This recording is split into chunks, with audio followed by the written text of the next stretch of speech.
Hello, And it's Josh. episode 31. 31, 31, 31. I'm all 31 of tense. these I'm things. all tense because he told me to loosen up, and so I got even tenser when he told me to loosen up. So there you go. That's where it's at. I was actually talking to the guest, but that's okay. You can do that whole shimmy thing Shiggle, again. shiggle, shiggle, wiggle, wiggle, wiggle. Love it, love it, love it. I'm high on life. I'm high on 2025. I think this year is going to be great. There's lots of things happening. The podcast is going to be bigger, better, bolder, brighter. Josh, you're going to be How much pre-workout older. have you had? Zero pre-workout. However, I did happen to have some pre-workout before the latest recording of Crossing the Line with Ben. So you'll see that next week. But yeah, What did you get? that was a bit crazy. What did you get? What did you get kicked out of this time? We didn't get kicked out of anywhere because we went to a public gallery. So, there See? you go. There you go. Yeah, watch the space. Watch the space. How was your Christmas, Josh? Did you have a good time? I had a very nice holidays. I just literally hopped in a car, and wherever there were people, I drove the other direction for about 10 days. So that was fantastic. I didn't Sounds like think a good about plan. nothing. I didn't do nothing. I checked out of all of my jobs. For those that don't know, I just finally finished my MFA. So it was three Woo! years of work. Woo! But the point was, Yes. I finally got to just take off and do nothing for a while. And that was absolutely fantastic. Great. It's great to do nothing. How It's about great. you? It's great to do nothing. I actually took your advice and I did nothing too. And also then I wrote a big, massive plan report for what we're going to do in New Collective this year. So watch this space. It's going to be exciting. And also, I put in these new little kind of like design cards for Spill the RT. So with that in mind, Josh, what are we going to talk about today? So now, folks, this week, Robert Smithson's Spiral Jetty was added to the National Register of Historical Places in the Ooh. U.S. Cleopatra's tomb may have been found. Well, not really, but you'll see. A gallery was caught creating a fake artist. We've covered all kinds of weird fake stuff. This is a new one, folks. Kahlo and Matisse entered the public domain. Uh-oh. And AI has now come for Judy Garland. Don't even get me started on this one. All that and a brand new guest are up next as we spill the art tea for We do. We have a 2025. brand new guest that we are so excited to bring on. Before we do that, look how successful that went. Can we just admit how great that went? That was great. It was fantastic. I know. Smooth as the day. And I'm drinking from our Spill the RT merch, just because that's how it works. Let's not forget. Still available, folks. Gotta get Shirts, some swag. hats. Gotta get some swag. Gotta get it. But also, before we bring on our guest, let's ask our guests to do something. What are they to do, Josh? Oh, everybody, you got to make sure that you like, share, subscribe, send to 3 friends, leave a comment, make a request. Are you an artist? Are you creative? Come on board. Come talk Music, to us. visual, we don't care. Yeah. Doesn't matter what medium you work with for us. We want your ideas. We want your mind. We do. Actually, we want your humor. We want your sense of humor. That's really what we want. Well, our humors are so dry that we need somebody that actually is a comic, So, with that in mind. If we were martinis, we would be dirty but dry. Sorry, just looking at the tumbleweed that's just going through the screen. Uh-huh. Okay, right. Let's end this nonsense and bring on our guest. Here we go. Frankie, come on down. Hello, Frankie. Hiya. Hello, guys. How you doing? Frankie of CurtisCreationz. How are you today?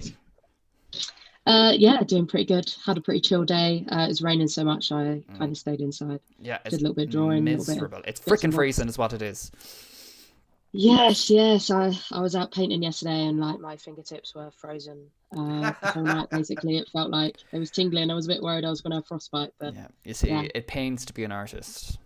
It's the Have you I trauma. know. seen Yeah, we do They struggle. come up with heated gloves now. I saw these for the first time over the holidays, like specially designed heated gloves for street artists. So apparently you can keep your fingers warm and keep on painting. Oh, there I you will go. have to check that out. Yeah, I hate painting with gloves. I just find them so Restrictive. clunky and stuff. So Yeah, I'm with you, but at the same time, it's like, well, if I can keep my hands warm and I can stay out longer as a result, it might be worth the hassle sometimes, you know? yeah. I do usually just paint in the summer. To be honest, I'm a bit of a diva. So, what, the one Yeah, week in the diva. UK where it's actually sunny? Yeah. Pretty much. Yeah. See, in the US, Part-time, we would part-time. intentionally go paint outside when it was like wet, cold, because the cops wouldn't be out, right? So Yeah, well, your police officers have guns and stuff, I suppose. So Yep. Say no more.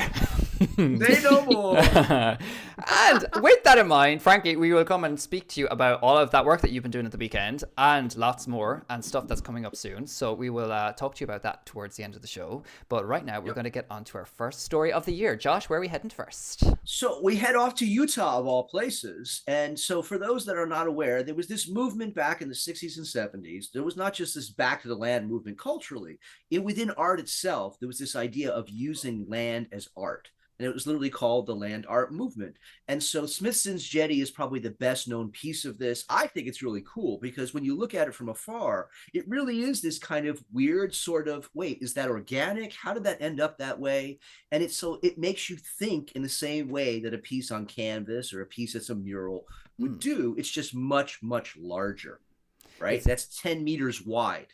It's amazing. It actually kind of gives me the vibe of the Irish Celtic symbols as well. You know, it has that Yes. kind of like, or Aboriginal art, like with the symbolic signs that come from that too. Well, it's ironic that you say that. Originally, it was designed to be a J, and then he realized this is what artists would tell you all the time. What you think of what's going to happen, and then when you actually put something in place, it changes, right? And so it became this spiral, which I think absolutely has a much more transcultural, trans-time kind of impact in the way that I think land art should. It should stand for all time as much as possible. Definitely. What do you think, Frankie? Yeah, where are you, Frankie? yeah, I think it's cool. I like to sort of see like land art bits and bobs. I saw some of the, I don't know if it classes Anthony Gormley sculptures in Liverpool. Saw loads of those. Yeah. I mean, this one kind of gives me vibe. I don't know why I'm looking at it, and it's reminding me of Willy Wonka. Yes, I have love no that. idea why, but there's something about Yeah. it.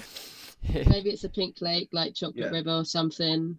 Absolutely love But, that yeah. idea. It's actually I made of think chocolate. Also, it's not just a spiral, right? There's this line that comes off and then it spirals. And so it's this weird mix of like humor and whimsy, but also like humans are the ones that create straight lines. Nature never operates in straight lines. It just doesn't exist that way.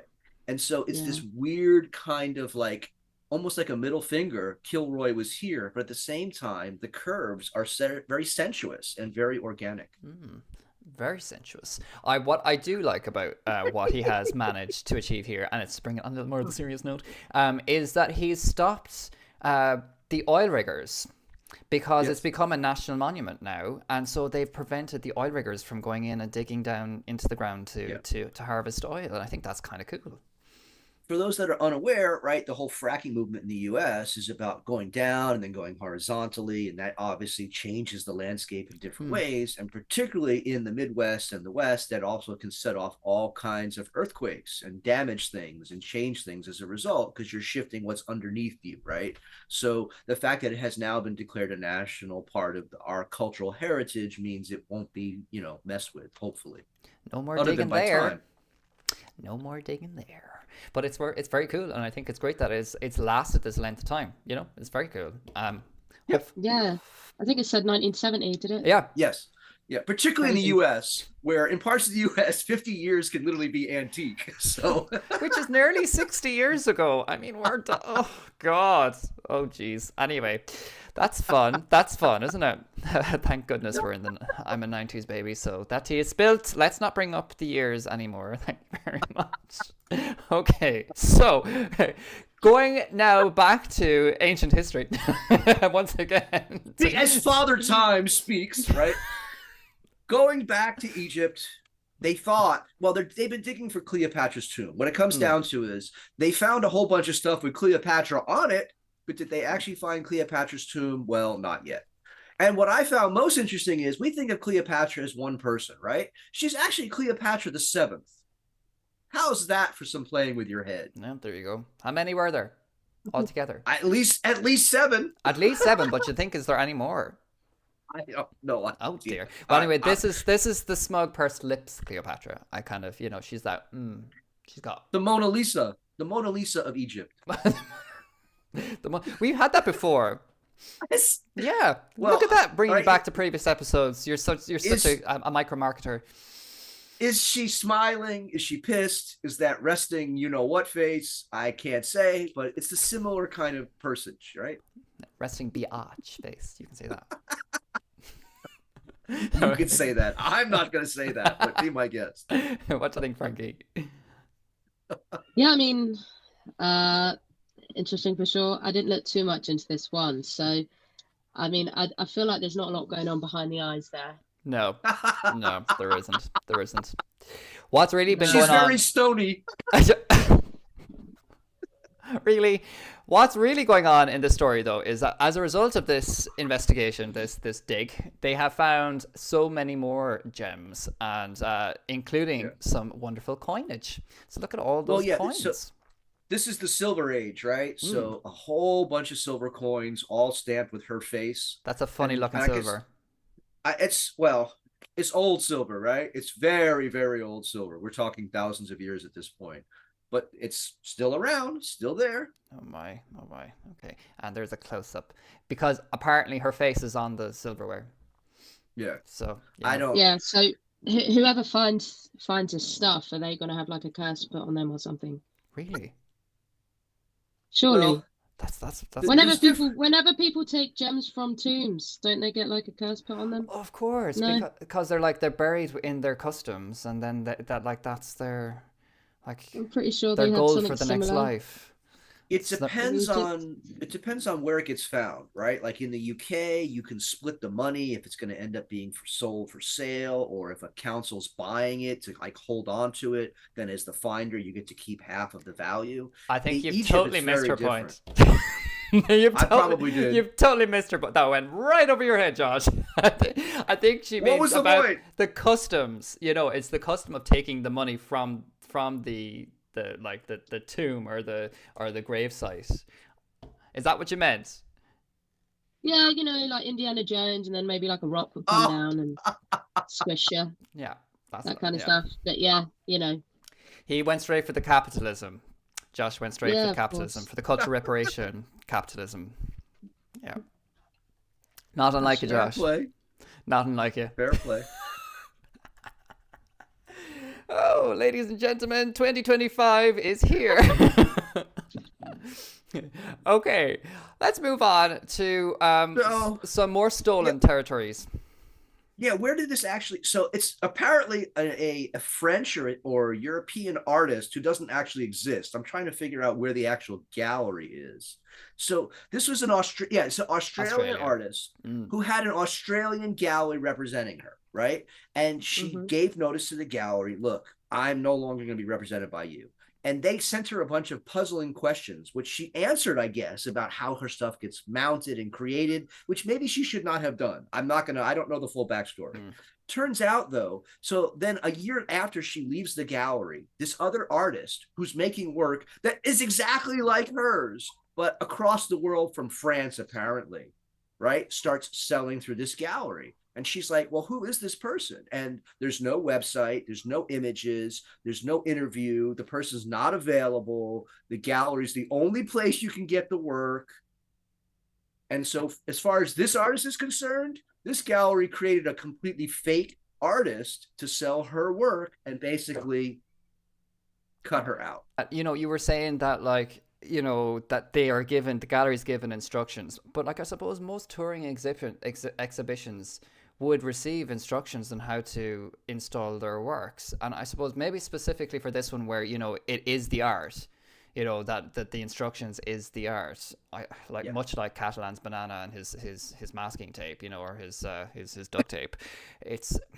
I don't know, like, I don't think that gives him the right to still completely copy it. So I think you're absolutely right. This definitely takes us into the issue about like minimalism and conceptualism and how much the artwork is a physical thing versus an idea. And so this is about intellectual property and whether things can be taken by somebody else, right? And you always have this issue as an artist. Like, Frankie, you do work in public. Guarantee some of the things you put up, you'll find echoed in other ways in other people's work, right? Like, it's inevitable. This is not about echo. This is about literal, basically making a copy, Control A, Control C, Control V, right? And just pasting over and just eradicating the origin of the work altogether. Some great keyboard shortcuts you've got put in there. That's great. I think as well, though, you know, going back to a little bit more about what's happening here specifically. And like, there's this video here, this piece that I saw on of the similar works on their studio website that she used to be represented by, and you can see the works there. They are so similar, you know. But then it's a crumpled up piece of paper. So how hard is it to recreate? Like Donald Judd was another famous one of these, right? He's the guy who worked with wood. He'd make things that essentially look like bookcases and cabinets and things. Unless you knew the backstory, you're like, well, I can go and make that myself. And yeah, you can, but without the certificate of authenticity. Yes. Yeah. Without the signature, you don't mean nothing. No. And so they just created a new signature, basically. And then because it's selling through a gallery, there's no, just to be clear, folks, like you can absolutely show up as a new artist with no provenance. No one knows about you. And if your work is good enough, a gallery will take you on. So it's not unknown that this might happen, right? But this fake artist has literally no provenance, no backstory. There's no art training. There's nothing that's been done before. And then poof, out into the world.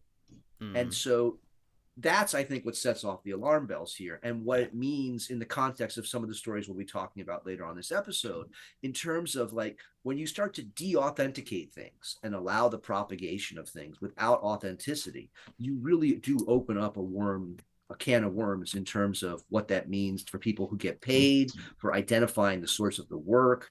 Like everything just kind of like melts in front of your face. And I'm anti-capitalist, right? I hate doing that, but artists have to also think about, well, who has ownership of it? Yeah, I don't have to like the system to say that the system is going to take ownership of it if I don't. Or in this case, they'll create a fake person so that they can keep making money through that ownership. I don't know.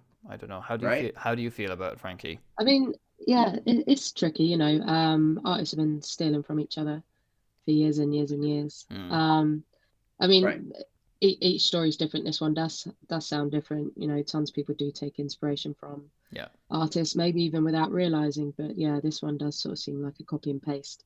And you know, galleries can be known for being greedy. So you know, maybe we wouldn't put it past them to be like, fine, we'll do it ourselves then. Especially when they've seen that it's worked, you know, when they see that there's profit to be made in it and they're going to exploit that situation, then I actually also feel that, like, I mean, in the same space, it's very tongue-in-cheek to be like doing exactly the same work or similar works, you know. It's a ballsy move.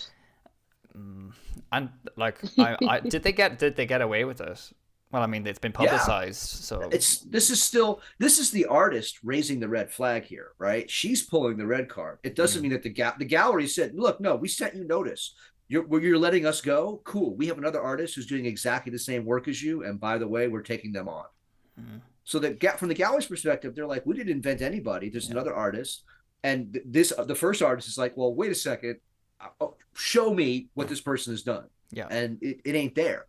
Right? Like before I got represented by my first gallery, I too had no like public provenance, but I had years and years of work I could show you with pictures and like, hey, look, this is what I did before this gallery even existed.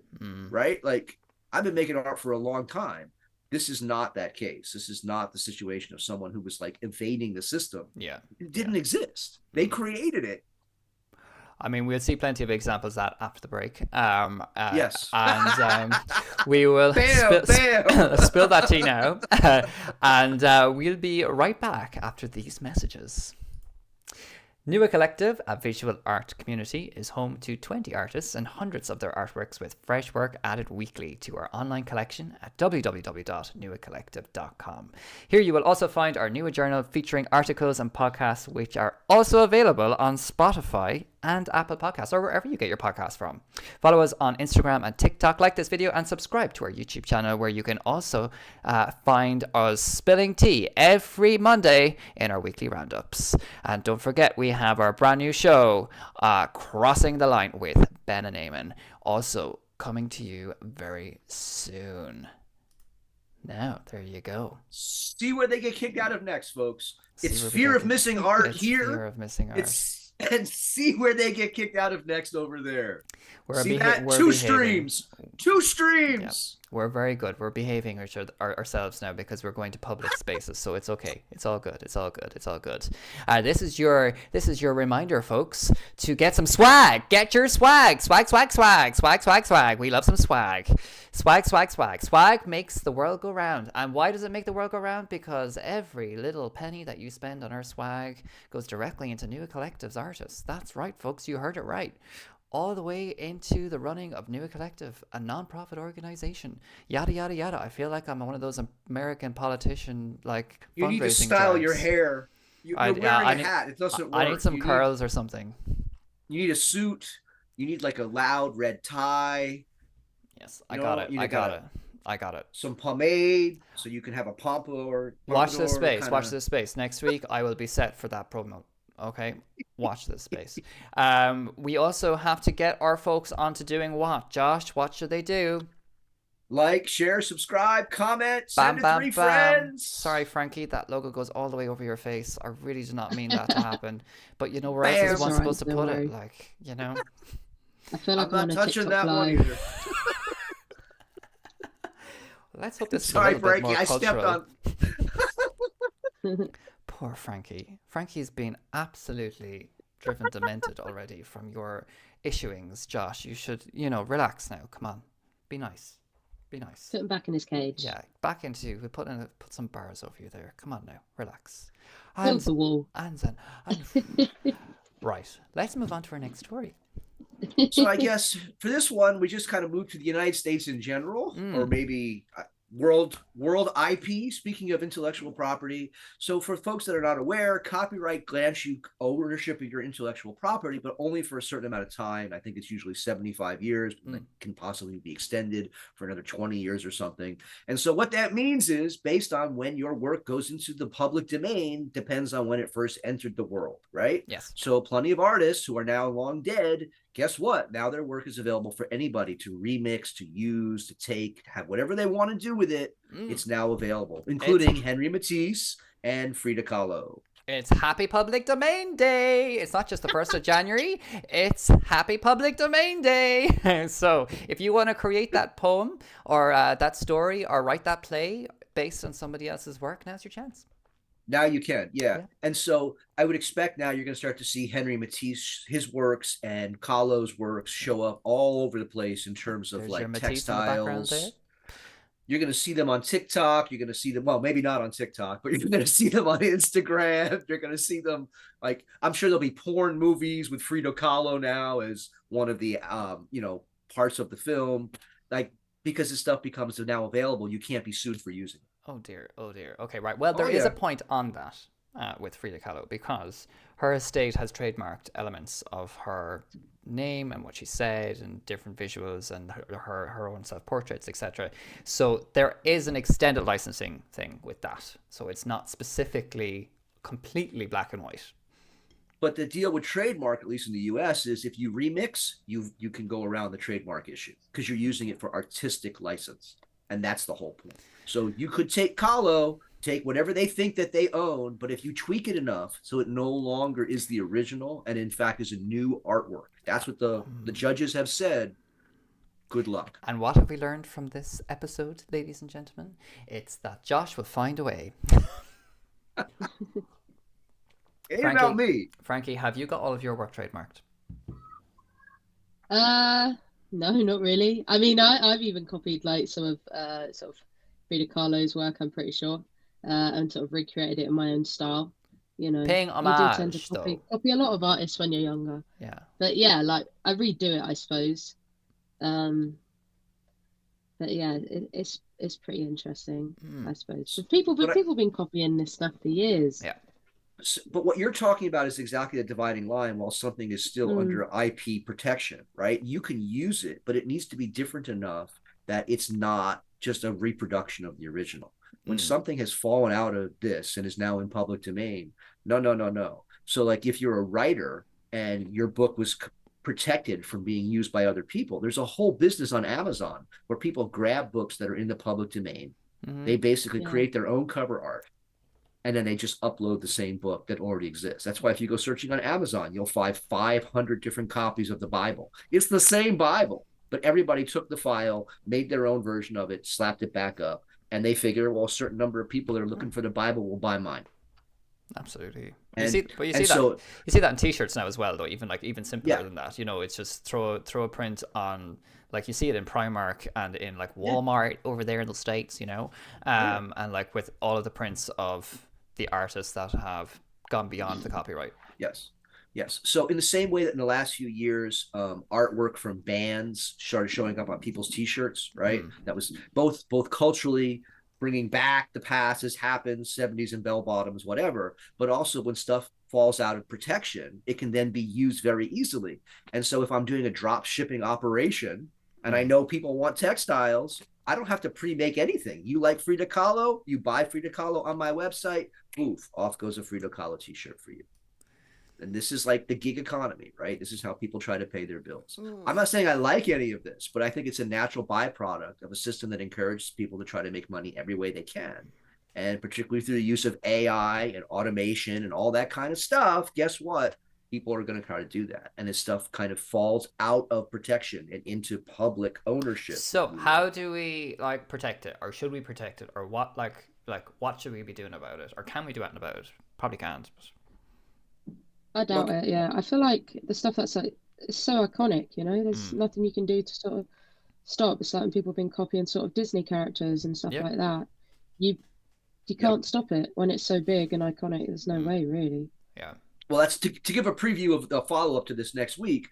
There are iconic Disney characters, for example, which are about to come out of protection. And so expect to see like murder films, slasher films featuring like Frida Kahlo or Matisse. I don't know why you'd want to like slash Henry Matisse. He's kind of large, kind of hard to get him to move very fast. But like any of that becomes possible because there's no longer the same kind of protection. But people dip their And toes in that anyway without breaching copyright. Like, you see what Cause that's does. Cause does this all the time. He has, like, yeah. I know he just blocks out the eyes with the X's, but at the same time, it's very much, like, it is, you can recognize the likeness to the brand or to the It's identity of the character. it's not just visuals, right? Like remix culture is huge in EDM and DJ culture. Like that's the Mm. whole point of making a remix album is you get 12 people who are really good DJs and you get them to start working with the same source song and then they come up with their own version of it. And then people Okay. get off on that fact, right? That you have all these variations. The reason Cause works is that people are so aware of the Disney characters. So when they see the companion, they're like, well, that doesn't quite look like Mickey Mouse, but it does kind of look like Mickey Mouse. Oh, wait, I get it, right? Like it only works because it's playing off of that other image first. Yeah. To what? People like the nostalgia, I think. That's different than taking things. Mickey Mouse and then just basically making your own. Here's my shirt with Mickey Mouse, but has my signature on the bottom instead of Walt Disney's. In your world, though, Frankie, where you do an awful lot of like graffiti art and like where there's often references to pop culture, to characters, to whatever, like how do you like navigate around that yourself?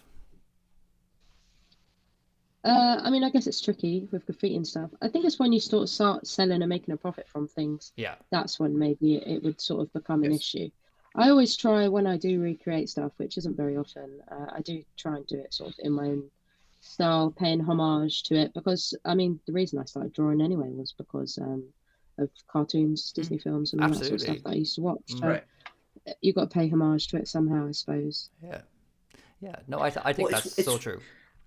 It's what we mean by homage, right? Like at what point does homage drift into copy? And at what point is a copy not legitimate to do? Yeah, Because it's hard to say, isn't it, really? all of us that grew up as illustrators, that's precisely right. Like the way I was able to judge myself. There was actually a famous like test you could take to join this crappy private art through mail course back in the 70s and 80s. And the whole test was here's 3 pictures, copy it and send it to us. If you copy it good enough, we'll allow you to enroll and give us money. Yeah. Right? Like it was a total scam thing. But the whole point is we validate ourselves, particularly early on as artists, by how good a job we can do at reproducing images that we see around us. And so that's part of your growth as an artist. But another part of your growth is when you push away from that enough that you're no longer making what looks like everybody else's artwork. Yeah. I want my you voice.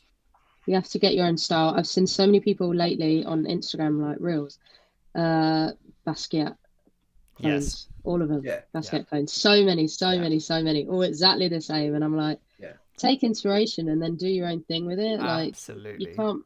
you can't really, do your own thing. You've got to do your own thing as an artist, really. But the If you reason want why to, like, sell Basquiat records, was be so popular. successful in what he created and why he created his identity so successfully is because he was the one that broke that ground, and he was the one that had the nerve to put that into a gallery space, or the nerve to say that this is art. And, when I think we come back to try and just recreate that and to blotch things together and put some like really cool text with some weirdly shaped images or characters, I think that's when it becomes, I'm just imitating rather than being influenced by it.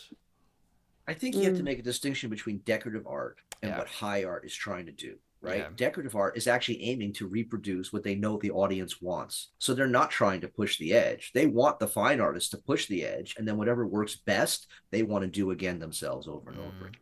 And those are different. I'm not slamming people who do decorative art or hobby art or whatever. Like, if that's what makes you happy, you go. Right. But I think those of us that consider ourselves like higher artists, whether we're doing work in a gallery or not, they're trying to push the edge in a certain kind of way that a decorative artist isn't, because it's a different audience. The audience for fine art wants the edge to be pushed, whereas the audience for decorative art doesn't want. No, I want something that's going to like meld into the background. Yeah. I want wallpaper. I don't want to give you wallpaper, but that's what they're looking for, essentially. Okay. Interesting. Right. Well, that tea is spilled, and we'll move swiftly along. But this total glide, right? So I saw this week, and this pissed me off so much. So AI's coming for everything, right? Imagine if Judy Garland had been a star coming up in the 80s and 90s. Show us what that would look like. Why don't we see that? This aggravates the absolute, I'll say it, aggravates the fuck out of me. Oh, dear. And it's not just this. For those that are music fans, right? Those who are fans of Metallica, Cliff Burton tragically died in 1986. What's been showing up all over social media the last several weeks is images of latter-day Metallica members looking as they actually look, with an AI-aged goddamn dead Cliff Burton for 35 years next to them. Yeah. I don't want false reality. That's what this is. What this leads to is the complete collapse of like the past versus the present versus the future. Drives me absolutely nuts. Well, I mean, it's just another example of how AI is taking the heart out of things, and how it's become inauthentic. And it's just like, this is where we're putting into people's mindset that, everything can be perfect and everything can be precious and everything can be fabulous. We blame it on AI like it's AI that's doing this. Well, it's not AI that's doing it. It's the humans that are doing it. It's the humans. Yeah, exactly. I get that. And like, we all have this like real massive kind of necessity to try and make everything pretty and fabulous and wonderful and perfect. But like, when is it going to go back the other way? There was an interview that happened with Stephen Bartlett recently with some crazy loon about AI and about like how it's actually going to be pushed so far that they're going to end up being like soldiers and come against us and the whole end of the world will happen, blah blah blah. I know, and it's like, he even put a disclosure at the beginning. It's like, warning, watch this if you dare. It's just AI needs to just say goodbye, but it's not going to happen. It's just going to get more intelligent, and people are constantly using it all the time. And as long as we keep using it, as long as we keep relying on it, it's only going to get stronger. And it's like those Marvel monsters that, the more you tell them, the more they learn, and the more fighting moves they see, the more fighting moves that they can fight back at us. So I don't know. Hashtag cynical. Yeah. What do you think, Frankie? Or something. Yeah, it's like the Terminator, feels like. But I don't know. I'm not the biggest fan of AI. I know it probably has its uses for different things, but in terms of like making art and photos and stuff like that, I think it's a bit dangerous. You make people talk and stuff now. Yeah. You can make like, I don't know, president of the US say all sorts of stuff. Yeah. And obviously there's no way to sort of, for general people on social media and stuff, to be able to tell the difference between an AI image or video and a real one. So it can be dangerous for like misinformation and especially like people that. who are not as tech savvy, or people who are like, just going with the flow and who are really highly influenced by what other people say. People believe anything. They really do. And sometimes people are not intelligent enough to decipher. I think intelligent is the wrong word. I think that they're not knowledgeable enough about the whole situation of what's happening. What? Don't be laughing at me. I'm being respectful to other humans. You're looking for synonyms for the fact that a bell curve means at least half of the human species is less than 50% in terms of everything. That's what a bell curve means. I think of a 70-year-old who's looking at something on social media who is targeted with all of these advertisements and who's targeted by somebody who says something. I think of COVID when people are watching the television and they were saying all of these statistics and scaring the bejesus out of people. You know, that's kind of like what I'm thinking about, where, you know, that's the information that they're getting, and they don't know where else to look. That's, you know, oh my God, I'm starting to sound like some sort of propaganda person now. I win. I don't know. Sad. My thought is very simple. Ban it all. Get rid of it. That's not Butlerian jihad. Make nothing in creation that recreates the human mind. That's not going to happen, though. As soon as they got computers in play, like, auto-generated material started. Like, in the that societies collapse, right? Yeah. So societies collapse because they overextend themselves. Yeah. That's what we're witnessing. We're literally in the process of living through whether that overextension falls in on itself or creates this wonderful new future for Elon Musk and his friends. Yeah. I don't want a part of either one of those things. I'm not a Luddite. I started off writing computer code when I was 5 years old, a long time ago. So I don't hate on this stuff because I hate it. I hate on it because the human beings who take control of it do not do it with a good heart. Well, let's bring it back to art for a second. So, like, the whole point of this story was about looking at, like, you know, how we are regenerating people and how, like, we looked at this before in so many different ways in galleries and how galleries are using AI in how we generate artworks to make them look like they're auto-generated through commands. Like, I mean, how do we navigate this so that we can say, okay, minus AI, what can we do to create that will make people understand that this is a creation that is by a human, that is by somebody that has a concept, that has an idea, that wants to share? Like, what? Well, I think this is where doing stuff live comes in, doing stuff in person, like interacting with real people. Think about how the first creatives who this came for were the musicians. Yeah. They tried to do it in Hollywood. Hollywood had enough money to kind of block it. But the musicians have now seen, unless they perform live, any of their back catalog is subject to no money whatsoever. Right. So that was like the first inkling that this transition means, unless you're willing to put yourself with people in some kind of fashion, you're going to be bypassed. And I think that's the key thing, is at least until right now, as of 2025, AI still doesn't have a physical place in the universe in the same kind of way. Now, 5 years from now, when AI artists have a physical body that they're painting with, that's going to be a very interesting conversation to have. Do you know what's safe? Frankie, you're safe, because I was in San Francisco recently enough, and walking through the streets of San Francisco and seeing all the graffiti art in its wonder and awe. Like, I mean, it's everywhere. And you go outside to a space, you can be physically seen with your spray gun or with your spray paint and making those visual images happen and creating them from nothing. That is, I think, what's so powerful about art, and what's now obviously so powerful about graffiti art, and creating something and saying something from a physical form, being you as an entity, as a person, and translating that on a physical space. I think that's just incredible. And it's how we can kind of bring that through the line of all arts. I think that will kind of reestablish the power of it. Yeah, real art will always remain on top. They'll never quite catch up the AI stuff. You know, you need humans to make stuff, I think. But let's use that as a transition to talk about you.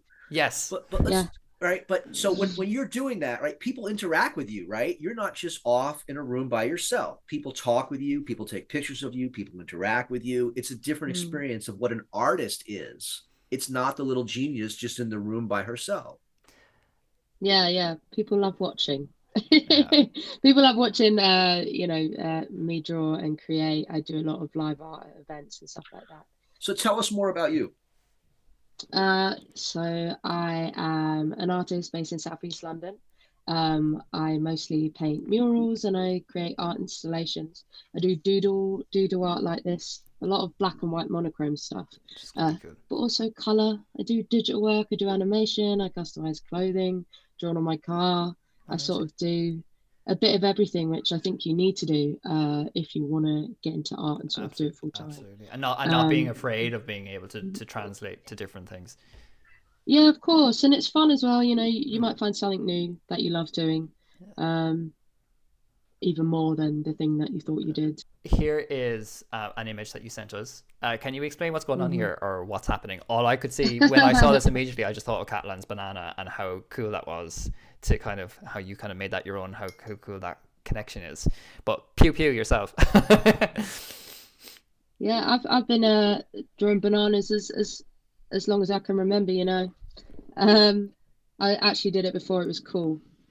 No, this piece was sort of, I just like drawing them basically. I think this piece was maybe around the sort of time that sort of came out, or maybe just before. Okay. I don't know if you've seen the Banksy piece, the Pulp Fiction one, where they're both holding a banana with a gun. So this is just like a quick sort of throw up with one of my other street artist friends. His name's Keo. We decided to meet up and have a little paint down Leek Street, which is the graffiti tunnel in Waterloo, underneath Waterloo Station. If you ever go, it's like an ever-changing gallery of street art. It's really cool. And graffiti. So this was just something I was like, I'm just going to do a hand holding a banana. And then I thought of that piece and I was like, oh, a gun, that'd be funny. And then I write pew pew. So that not a lot of thought goes into my stuff. I guess maybe it does deep down. And then I've sort of been experimenting with making for a throw up like this. Yeah. For a throw up like this, did you have any kind of sketch ahead of time, or did you just show up and decide, well, I'm going to do a throw up today, and this is the piece I'm going to do? I made it up on the spot. All my art I sort of make up on the spot. I find that easiest to do. And then you're not thinking about getting it perfect, and it'll be what it'll be, Well, I think there's two different, and you're aware of this, right? There's the mural tradition, which tends to plan things out more, and then there's the street art tradition, which tends to be more of exactly that. I'm just going to bomb and throw something up and see what happens. This is you at the weekend here, creating something cool. What's happening here? Basically, it was a meetup my friend organised. He organises all the street art in Penge. You got like 50 artists together to come and paint over some hoardings. This sort of construction company gave us free rein, so we all went down there and all did a piece. So if you're in Penge, go check it out. It's near Penge West Station. There's loads of cool pieces to see. And then we have this piece here, which is actually much more sculptural than the 2D stuff that you work on. Did the sculpture appear like this, or did you build a sculpture from scratch, or? This was I don't know if you've heard of Wild and Art. You've probably seen like art trails and stuff around London and other cities. I just applied basically to take part in. This was for a hospice in North London. Oh, amazing. You just apply with a design and then they pick you or not. But they picked me, which is good. Nice. I really like this one. This is probably like the fourth one I did. I did a giraffe before. That was hard work. That was like 8 foot tall. So wow. This was much easier. How did you reach his head?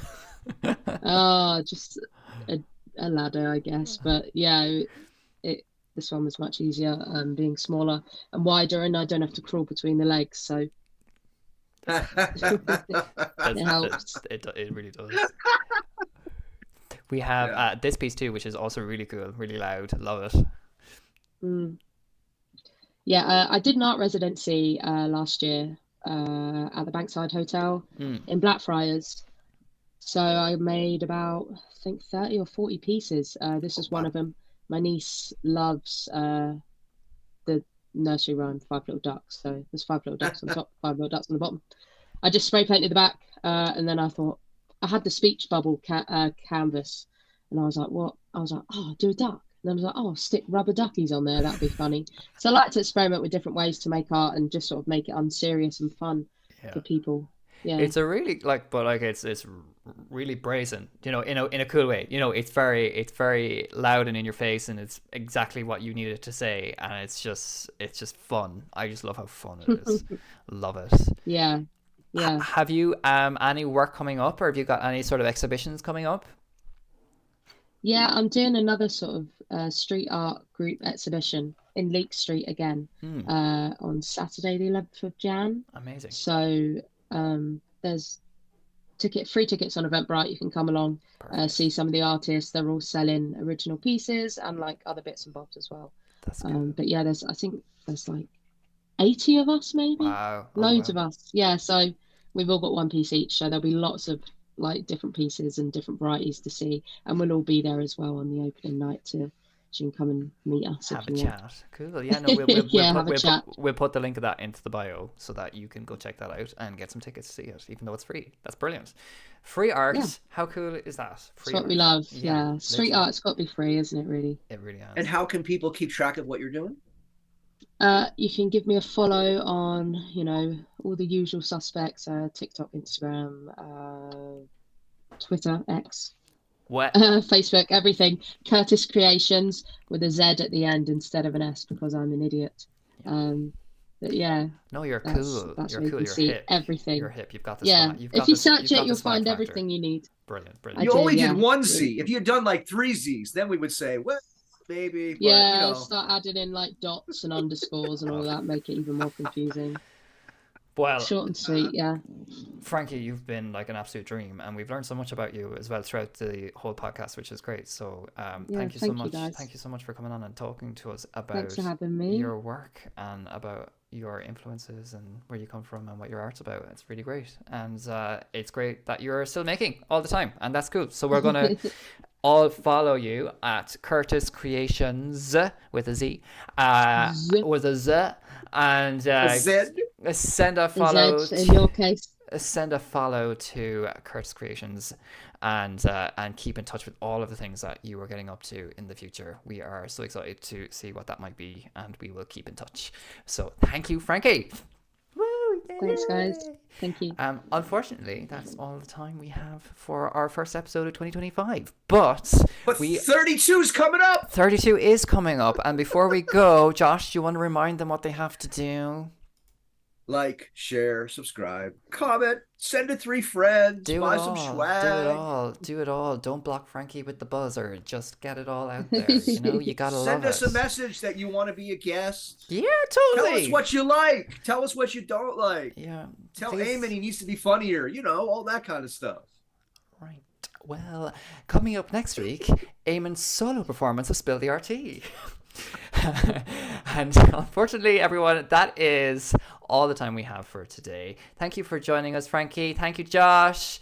And all of this is on YouTube, podcasts, wherever you follow your podcasts from. We get all of our cool little shorts that are spread out across all the social streams. LinkedIn, if you are a business person, like TikTok, if you are a Gen Zer, it's all there. So we've covered all bases.